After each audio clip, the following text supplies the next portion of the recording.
Welcome to the OhioRAAM Show, number 290. Well,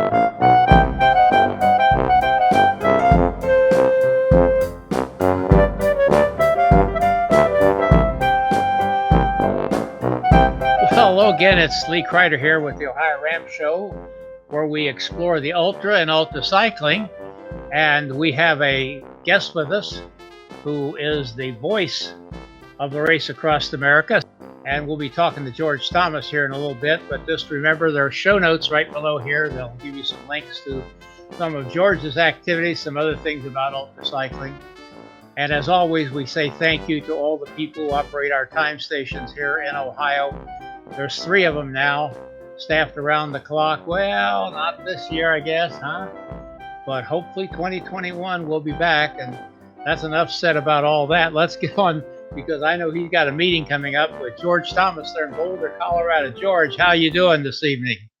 Doing really well. I just came in from a mountain bike ride, and I've had a nice day. Well, good. I said you wear a lot of hats.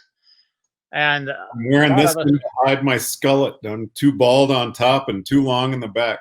Yeah. Well, I'm not so bald on top, but I'm too long in the back. That's for sure. And we're all kind of in the same boat here. Wow, it's been an interesting few months, hasn't it, George? Yeah, Netherlands has been a great place to be under quarantine or safer at home because it's a little community of 1,500. And just right out my door is just fantastic cycling and amazing hiking. So we've been getting along okay. My daughter's been doing ballet online and having virtual classes. And yeah, it's gone as well as it could.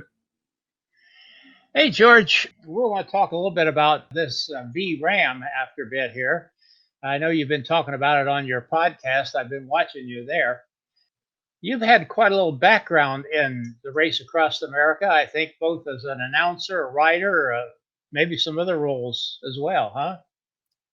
Yeah, I directed it even for a couple of years.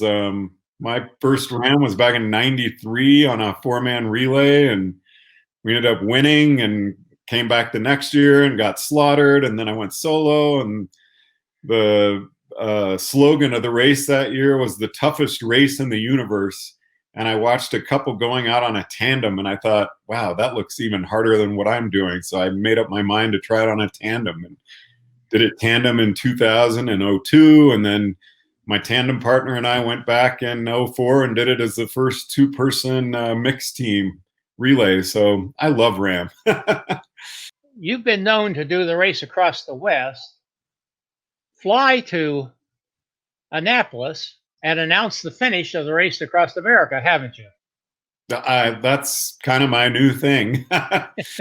So I've done that 6 times. I race raw and announce and run the banquets at the finish of raw, and then fly to Annapolis, and I'm there to greet the riders when they come in.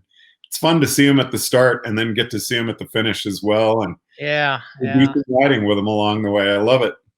You must not get a lot of sleep there at the finish line, do you? No, it's exhausting.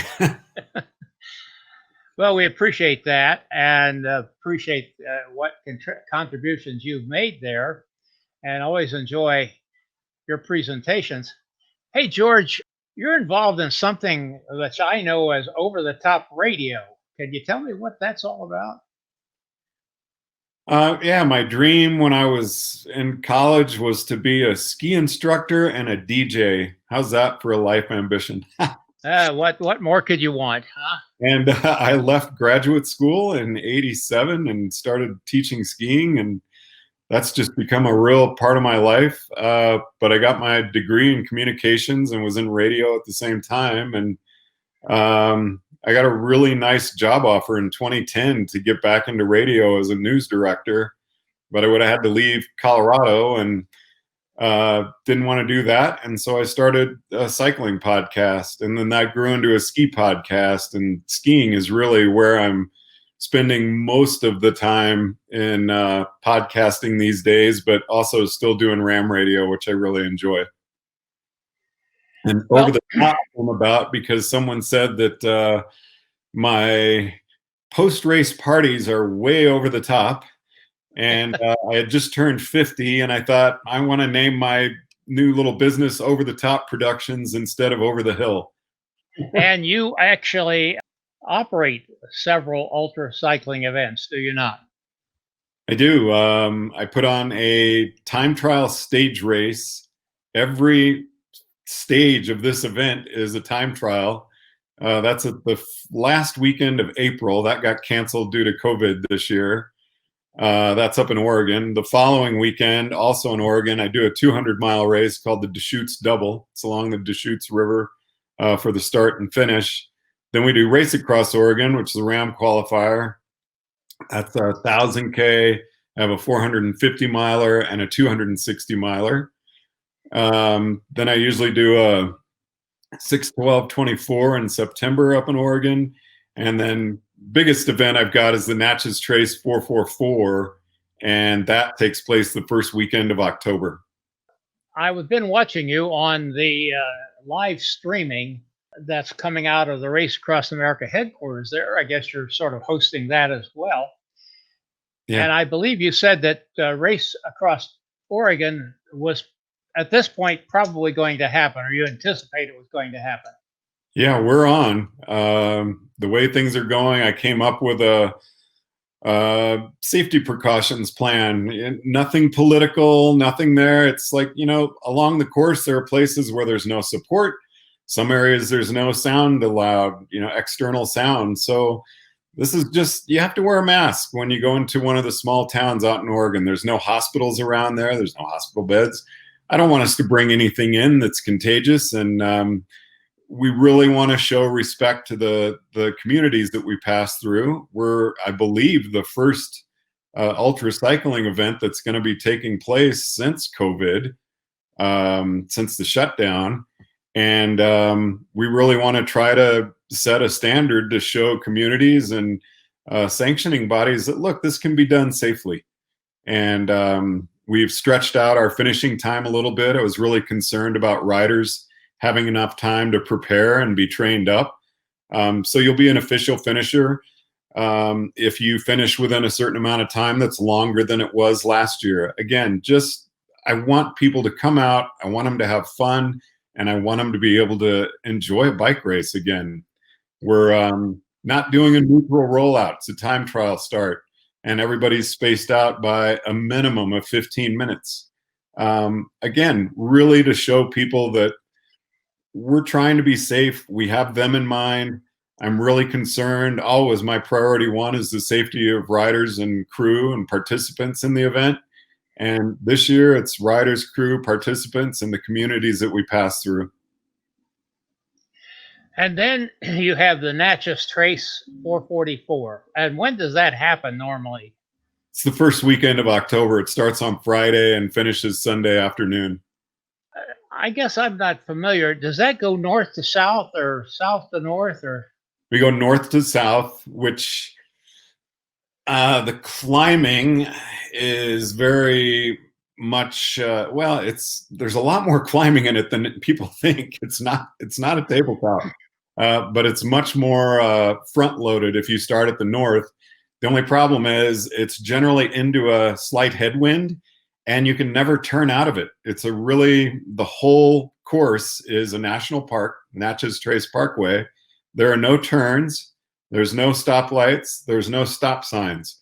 So it's a straight line. When you say headwind all the time, that sort of reminds me of North Dakota in some ways, or Kansas. Very much so. Well, the first year we did it, we had a tailwind, and it was with the riders the whole way. The third year we did it, we had a Category 1 hurricane blow in on the course. So.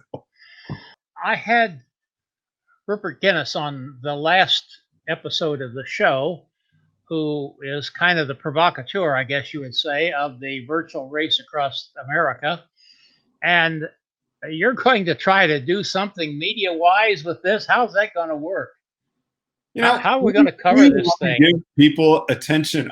I'm going to be doing, like with Over the Top, we always pick out a couple of riders and we get a morning on the bike interview with them and an evening on the bike interview with them. And I've already selected a couple of riders that we're going to be doing that with from their trainer. And then Rick Bothling and I will be doing a daily 30-minute show, kind of just giving people an update on what's going on with OhioRAAM, and the 60. And we want to treat the start like the start. We want to give riders a send-off, and our goal is to treat the finish like the finish and give people a good welcome for really doing something that, I mean, OhioRAAM just sounds crazy. When I first heard about it, I says, how can you do that? But I guess we're going to find out. Now, will there be a mass start, or will it be staggered like you do it? I don't know. I think people are going to start at the same time. That would make a little sense. I mean, you don't have to worry about staggering people. I'm pretty sure that it's just going to be, we're starting at this time. And I know Gordo set it up where the start, which is, really going to be in Australia with Rupert, because they're the ones who put all this together. That's going to be, I think, 10 or 11 in the evening in Australia, so that it gives other people more of a normal time to get going. We'll be looking forward to that. And as far as the OhioRAAM show, we do something similar to what you do. We pick out 2 or 3 riders or teams and try to follow them along a little bit as best we can. And the wonderful thing about life these days, George, are these things. That's all you need, I always tell people, if you got one of those, an internet connection, you're on the air. But it's wonderful. Well, we appreciate your live streaming, and that happens at what time? Remind us. We're wanting to do that right now it's weekly, and then once OhioRAAM starts, it'll be every day at 10 a.m. Mountain Time. 10 a.m. Mountain Time. That's noon here in the East Coast, and you'll have to figure it out wherever you are in the world. So, and I know the start and the finish, we're trying to line that up for when the start goes, and we're just going to make some exceptions and figure it out how we're going to do that at the finish. Sorry, I'm not being more exact. We've just never done it before. So that's the thing. Everybody's in the same boat, George. When I started this show, now, actually, this show will be marked as the 8th anniversary of doing this. And we've enjoyed a great deal. I started out live streaming. Oh, you did? And yeah, and it got too nervous for me. I couldn't stand the chaos. So I did like we do now, record it, which gives me a chance to edit and figure those kind of things.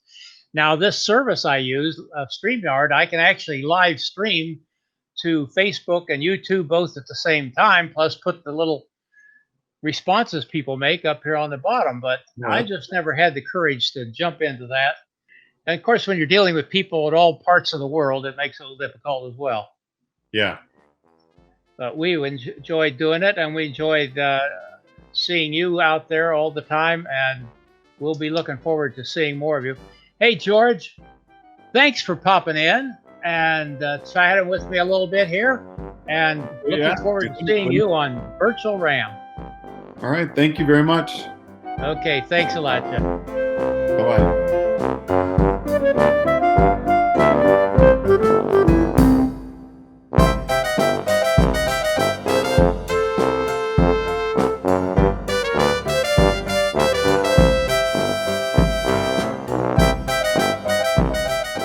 This is Gregory Zuber, thanking you for watching and sharing.